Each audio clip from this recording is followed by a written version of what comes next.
Most of us will be given the opportunity to kill a man or woman's love for a child or another adult. The opportunity to demoralize or kill the spirit in another is present every day.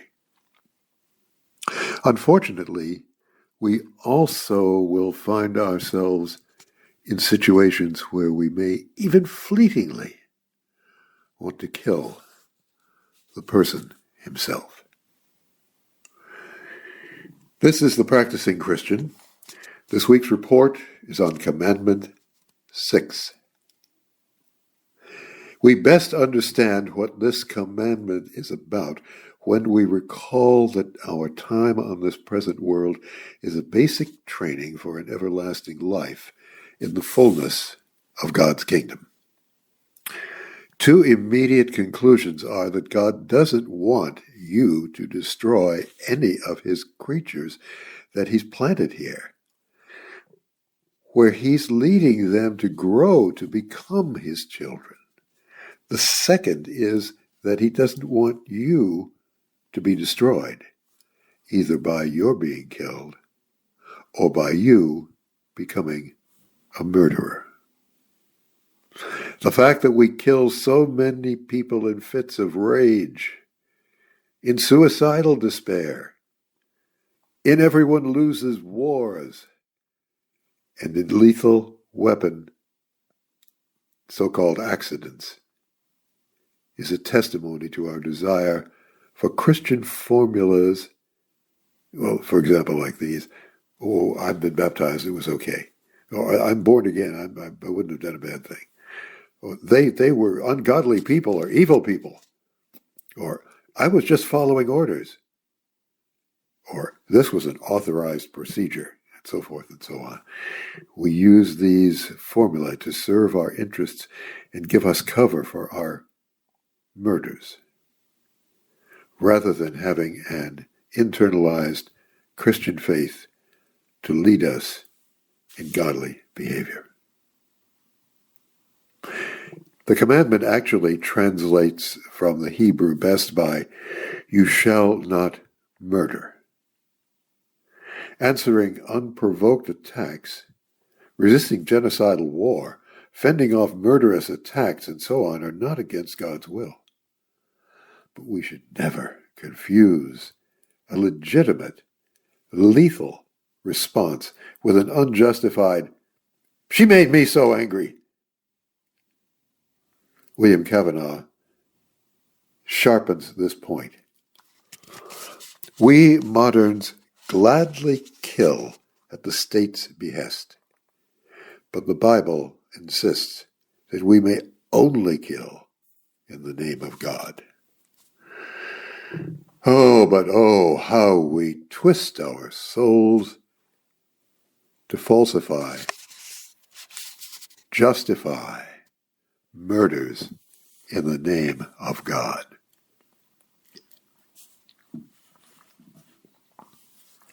Many practicing Christians, faced with an anger-generating conflict with others, will follow Jesus' directives that is shown in Matthew 5:21-26. Read that now.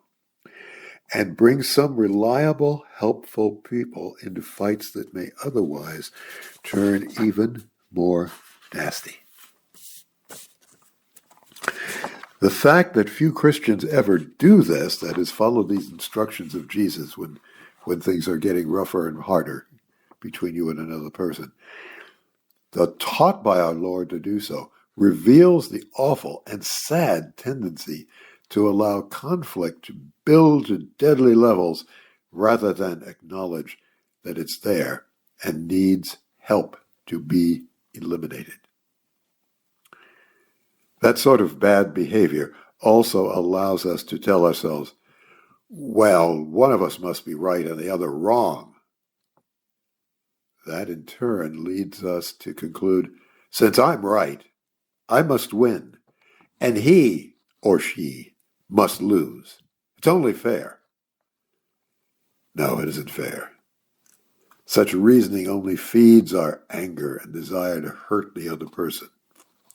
But the passage above from Jesus is all about coming to agreement, not having one win and the other lose. Jesus doesn't want any of that from you. The evidence from this is found where he compares insults. For example, he says, an insult like, "you fool," is the same as murder. The belittling of another person is no more than a coward's substitute for murder. And Jesus points this out. He wants us to avoid both murdering the flesh and murdering the spirit of another man or woman. Thoughtful Christians will also understand that when we support the actions of others that may deprive people of food or water in a lethal way, we need to examine ourselves to see if we're not also possibly guilty of a sort of murder.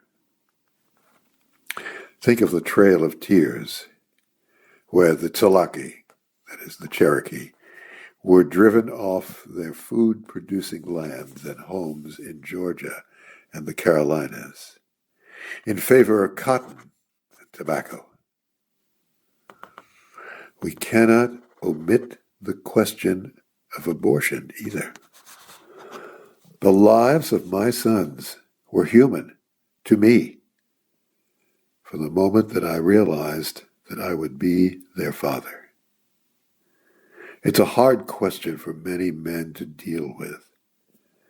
That's why so many Christians recommend that there be a time of prayer and thoughtful conversation with the other Christian men if you're ever faced with this question of abortion. Another important thing, often denied by well-meaning people, is to involve the putative father as much as possible in the decision-making that ultimately will be made by the mother. I once was counseling a young woman who was contemplating abortion, since the man who was the father didn't want her or the baby. Through coincidence and a little searching out for truth, I discovered that he did not know she was pregnant.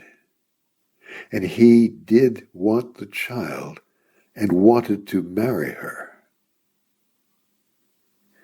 You see, one of her friends, so-called, had convinced her otherwise. He didn't want her, he didn't want the baby, in order to make a play for him herself. As she admitted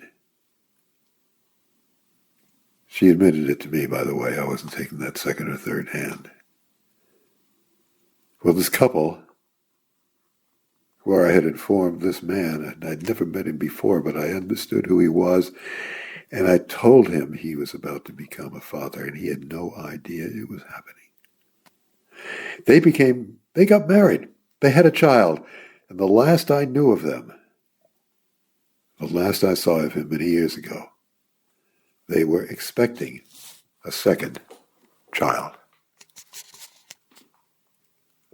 How often we may almost inadvertently stand in the way of death.